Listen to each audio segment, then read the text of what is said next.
स्वागत है।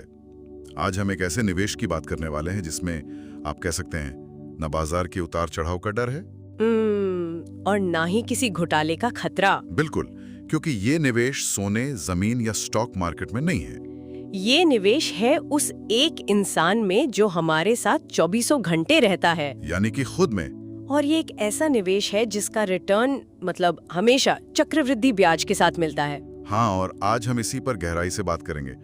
हमारे पास जो स्रोत है वो बुक शेल्फ टॉक नाम के एक यूट्यूब चैनल से है। जी, वहाँ अपलोड की गई एक ऑडियो बुक समरी है जिसका शीर्षक है 5 powerful ways to invest in yourself. तो आज का हमारा मिशन साफ है।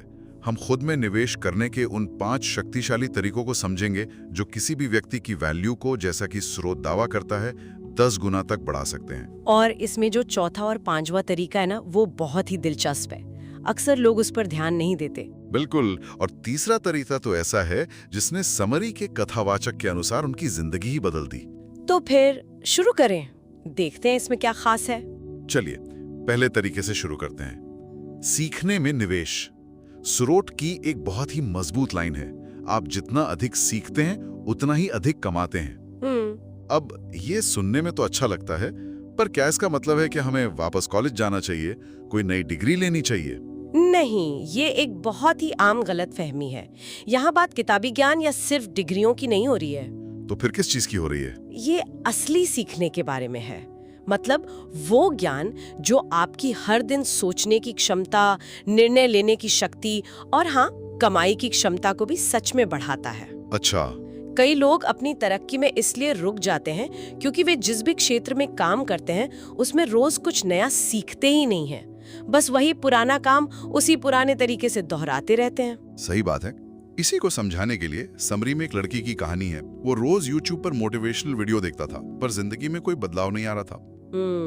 जो ज्यादातर लोगों के साथ होता है। हाँ, फिर एक दिन उसने सोचा कि सिर्फ सुनने से कुछ नहीं होगा, अब इसे लागू करना होगा।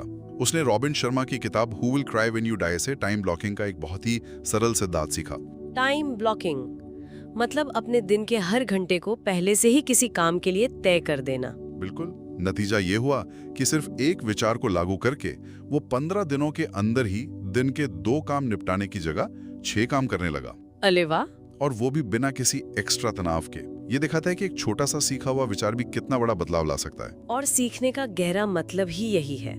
ये सिर्फ जानकारी इकट्ठा करना नहीं है, बल्कि अपने दिमाग को एक तरह का सॉफ्टवेयर अपडेट देना है। बिल्कुल। हाँ, और इस समरी के अनुसार रोज सिर्फ 30 मिनट कुछ अच्छा सीखना, जैसे कोई किताब पढ़ना या कोई जानकारी भरा पॉडकास्ट सुनना, आपको साल में 365 नए विचार दे सकता है। आप सोचिए, जो व्यक्ति खुद को साल में 365 बार अपग्रेड कर रहा हो, उसकी तरक्की को कौन रोक सकता है? कोई नहीं। एक और कहानी एक लड़की की जो अपनी 9 to 5 की नौकरी से तंग आ चुकी थी। उसे कोई ग्रोथ नहीं दिख रही थी। तो उसने शाम को घर आकर यूट्यूब से ग्राफिक डिजाइन सीखना शुरू किया। अच्छा, अपने आप? हाँ, बिल्कुल मुफ्त में। कुछ महीने प्रैक्टिस की और फिर फाइवर पर अपनी प्रोफाइल बना ली। और आज 1.5 साल बाद वो हर महीने 60,000 रुपए से ज्यादा कमा रही है, वो भी घर बैठे। सिर्फ एक स्किल सीखने की आदत ने उसकी पूरी आर्थिक स्थिति बदल दी। बिल्कुल। तो इस खंड का सार यही है कि सीखना एक ऐसा निवेश है जो कभी बेकार नहीं जाता।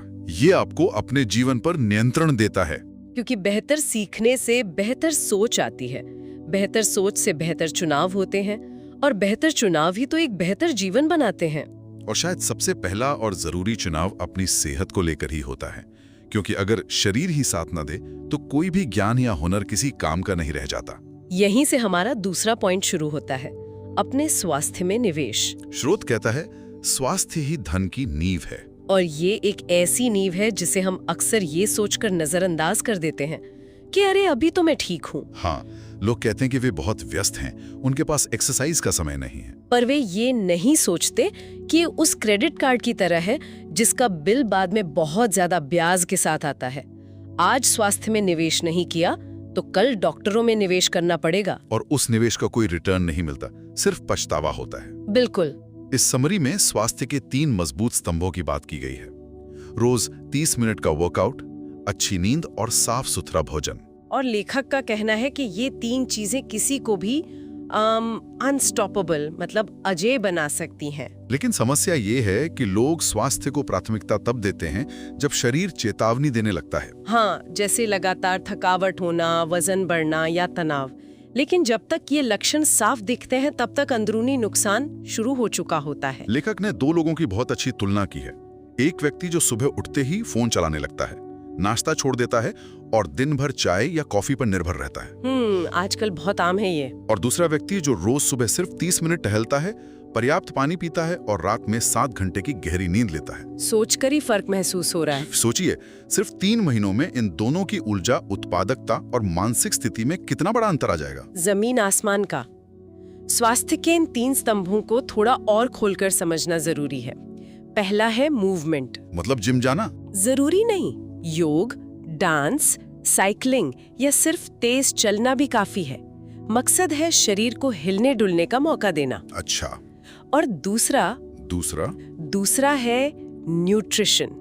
इसका मतलब सिर्फ पेट भरना नहीं, बल्कि शरीर की लाखों करोड़ों कोशिकाओं को पोषण देना है। जंक फूड पेट तो भर देता है, पर कोशिकाओं को भूखा रखता है। सही बात है। और तीसरा स्तंभ है रेस्ट। हाँ, यानी पूरी नींद, स्क्रीन से थोड़ी दूरी, जिसे आजकल डिजिटल डिटॉक्स कहते हैं, और मानसिक आराम। और यहाँ एक बहुत दिलचस्प बात सामने आती है। जब कोई अपनी सेहत का ध्यान रखता है तो उसके दिमाग में ये संदेश जाता है कि मैं महत्वपूर्ण हूँ। हाँ, इससे आत्मसम्मान में बढ़ोतरी होती है। आप दुनिया को भी यही संकेत दे रहे होते हैं कि आप खुद को प्राथमिकता देते हैं। बिल्कुल, ये खुद को सम्मान देने का एक तरीका है जो आपके जीवन के हर क्षेत्र में झलकता है। अच्छा, अब हम तीसरे तरीके पर आ रहे हैं, जो है मानसिक शांति में निवेश। ईमानदारी से कहूँ तो ये शब्द सुनते ही मुझे लगता है ये सब बस कहने की बातें हैं। आज की भागदौड़ भरी दुनिया में मानसिक शांति कैसे संभव है? क्या स्रोत में वाकई कोई प्रैक्टिकल तरीका बताया गया है? आपका सवाल बिल्कुल जायज है और शायद इसीलिए लोग इसे सबसे ज्यादा नजरअंदाज करते हैं। तो क्या है इसका मतलब? देखिए, मानसिक शांति का मतलब चुपचाप बैठना या दुनिया से कट जाना नहीं है। इसका असली मतलब है अपने अंदर के शोर को प्रबंधित करना। अंदर का शोर? हाँ, वो आवाज जो लगातार कहती है कि तुम काबिल नहीं हो या तुमसे ये नहीं होगा। ये उस अंदरूनी आलोचक को शांत करने की कला है। जब बाहर शोर हो और अंदर शांति हो तो आप जीत जाते हैं। तो इस अंदरूनी आलोचक को शांत कैसे किया जाए? लेखक ने इसके लिए 3 बहुत ही व्यावहारिक आदतें बताई हैं। पहली है मेडिटेशन, और इसका मतलब घंटों तक साधु की तरह बैठना नहीं है। अच्छा। शुरुआत में सिर्फ 5 मिनट अपनी आंखें बंद करके बैठें और अपने विचारों को कंट्रोल करने की कोशिश करने के बजाय सिर्फ उन्हें एक दर्शक की तरह देखें। बस देखना है? हाँ, बस देखना है। धीरे धीरे आप देखेंगे कि विचारों की रफ्तार खुद ब खुद कम हो रही है। ठीक है। और दूसरी आदत? दूसरी आदत है जर्नलिंग, यानी अपने विचारों को लिखना। ये दिमाग से कचरा बाहर निकालने जैसा है। इसमें भी एक कहानी है ना? हाँ, एक लड़की की जो बहुत ज्यादा चिंता करती थी। उसने 6 महीने तक हर रात सोने से पहले सिर्फ 3 चीजें लिखी। क्या क्या? कि आज क्या अच्छा हुआ, आज उसने क्या सीखा और वो किस एक चीज के लिए आभारी है। नतीजा ये हुआ कि उसकी चिंता लगभग खत्म हो गई और उसे अपनी कीमत समझ आने लगी। और तीसरी आदत है डिजिटल डिटॉक्स। बिल्कुल, फोन का लगातार इस्तेमाल एक तरह का मानसिक प्रदूषण है। हर एक नोटिफिकेशन हमारे दिमाग को एक नई दिशा में खींचता है। हमारा ध्यान बिखर जाता है। हाँ, लेखक सुबह के पहले 30 मिनट और रात के आखिरी 30 मिनट को नो स्क्रीन जोन बनाने का सुझाव देते हैं। ये छोटा सा बदलाव दिमाग को रीसेट करने के लिए काफी है। तो जब मन शांत होता है तो सोचने में स्पष्टता आती है। हाँ, और स्पष्टता से सही फैसले होते हैं और सही फैसलों से जिंदगी आसान हो जाती है। ये आपकी क्रिएटिविटी और आत्मविश्वास को भी मजबूत करता है। और शायद हमारी मानसिक शांति इस बात पर भी बहुत निर्भर करती है कि हम किन लोगों से घिरे हैं। बिल्कुल, यहीं से हमारा चौथा तरीका शुरू होता है, रिश्तों में निवेश। स्रोत की एक पंक्ति है जो सोचने पर मजबूर कर देती है। आप उन 5 लोगों का औसत हैं जिनके साथ आप सबसे ज्यादा समय बिताते हैं। ये एक बहुत गहरी सच्चाई है। नकारात्मक लोगों के साथ रहने से आपकी ऊर्जा खत्म होती है। वो हर सपने में एक समस्या ढूंढ लेते हैं, जबकि प्रेरक दोस्त एक अदृश्य संपत्ति की तरह होते हैं। हाँ, जो आपको तब भी आगे बढ़ने के लिए प्रेरित करते हैं जब आप खुद पर शक कर रहे होते हैं। लेकिन यहाँ एक सवाल है। मान लीजिए कि उन 5 लोगों में कोई परिवार का सदस्य है जिससे आप पूरी तरह दूरी नहीं बना सकते, तब क्या? ये बहुत जरूरी सवाल है। यहाँ औसत होने का मतलब उनकी नकल करना नहीं है, बल्कि ये समझना है कि उनकी ऊर्जा आपको अनजाने में कैसे प्रभावित करती है। तो क्या करें? ऐसे में रिश्ता तोड़ने के बजाय उस रिश्ते की सीमाओं को फिर से तय करना बेहतर निवेश है।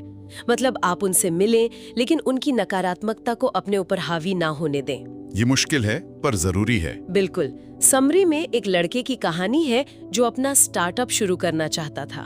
उसके दोस्त उसका मजाक उड़ाते थे। हाँ, कहते थे कि अच्छी भली नौकरी करो, इन चक्रों में मत पड़ो। उसका आत्मविश्वास हिलने लगा था। फिर उसकी जिंदगी में एक मेंटोर आया जिसने सिर्फ इतना कहा, तुम करना क्या चाहते हो वो बताओ, बाकी मैं सिखा दूंगा।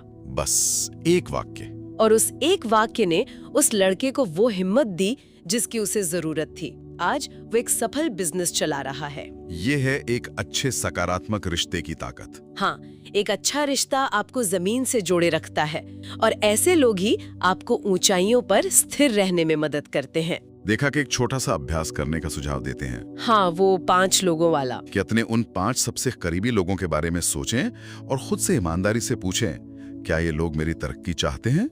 क्या इनसे मिलकर मेरी ऊर्जा बढ़ती है या खत्म होती है? ये सवाल आपको अपने सामाजिक दायरे के बारे में बहुत कुछ बता देगा। सही लोग जिंदगी को आसान बना देते हैं। और सही लोगों के साथ साथ हमें सही हुनर की भी जरूरत होती है। और यहीं पर आता है हमारा आखिरी और सबसे व्यवहारिक तरीका, कौशल यानी स्किल में निवेश। स्रोत कहता है स्किल ही नई करेंसी है और आज के समय में ये 100% सच है। सिर्फ डिग्री से काम नहीं चलता। नहीं, अब बाजार में असली व्यवहारिक कौशल की मांग है। Video editing, content writing, coding जैसा एक नया कौशल आपकी कमाई की क्षमता को कई गुना बढ़ा सकता है। यह आपको सिर्फ नौकरी खोजने वाला नहीं बल्कि अवसर पैदा करने वाला बनाता है। बिल्कुल। इसमें एक इंजीनियरिंग के छात्र की कहानी है ना, उसे डिजाइन में रुचि थी लेकिन महंगे कोर्स के पैसे नहीं थे। हाँ, तो उसने YouTube से ग्राफिक डिजाइन सीखना शुरू किया, रोज प्रैक्टिस की और फाइवर पर काम ढूंढना शुरू कर दिया। और आज वो सिर्फ इस एक स्किल से प्रति माह 1.5 लाख रुपए कमा रहा है। ये दिखाता है कि सीखने के लिए बड़ी यूनिवर्सिटी की नहीं, सिर्फ लगन की जरूरत है। इस समरी में एक बेहतरीन लाइन है। कौन सी? आप जो भी स्किल सीखते हैं वो आपके भविष्य की EMI कम कर रही होती है। वाह, मतलब जितनी जल्दी आप कोई हुनर सीखकर उससे कमाई शुरू करेंगे, भविष्य का तनाव और आर्थिक बोझ उतना ही कम होगा। बिल्कुल, ये आज का निवेश है जो कल की चिंता को कम करता है। तो सवाल ये है कि कौन सी स्किल सीखें? हजारों स्किल्स हैं। लेखक कहते हैं कि वो स्किल सीखें जो आपको उत्साहित करे और जिसकी दुनिया को जरूरत हो, जैसे पब्लिक स्पीकिंग, डिजाइन या डेटा एनालिसिस। तो इस खंड का सार ये है कि स्किल सिर्फ पैसा नहीं देती। नहीं, ये आजादी और आत्मविश्वास देती है। ये आपको बदलने योग्य नहीं बल्कि मूल्यवान बनाती हैं। और रोज सिर्फ 30 मिनट का अभ्यास आपको 1 साल में प्रो बना सकता है। तो ये थी आज की हमारी चर्चा। हमने खुद में निवेश के 5 स्तंभों को समझा: लगातार सीखना, स्वास्थ्य, मानसिक शांति, रिश्ते और कौशल। ये 5 मिलकर एक सफल और संतुष्ट जीवन की नींव तैयार करते हैं। बिल्कुल। और मुख्य संदेश यही है कि अब समय आ गया है कि खुद को प्राथमिकता दी जाए। ये कहना जरूरी है कि मैं एक बेहतर संस्करण बनने का हकदार हूँ और ये निवेश ही उस बेहतर संस्करण तक पहुँचने का रास्ता है। और अब श्रोताओं के लिए एक अंतिम विचार छोड़ जाते हैं। इस समरी में यह भी बताया गया है कि कड़ी मेहनत के बाद अगला कदम स्मार्ट वर्क है। तो ये तो हो गई निवेश की बात, पर अब सोचने वाली बात यह है, जब खुद पर निवेश करने की ये नींव तैयार हो जाए तो इस निवेश पर सबसे ज्यादा रिटर्न कैसे पाया जाए? अपनी ऊर्जा और अपने नए सीखे हुए कौशल को स्मार्ट तरीके से कैसे लगाया जाए ताकि कम समय में ज्यादा परिणाम मिले?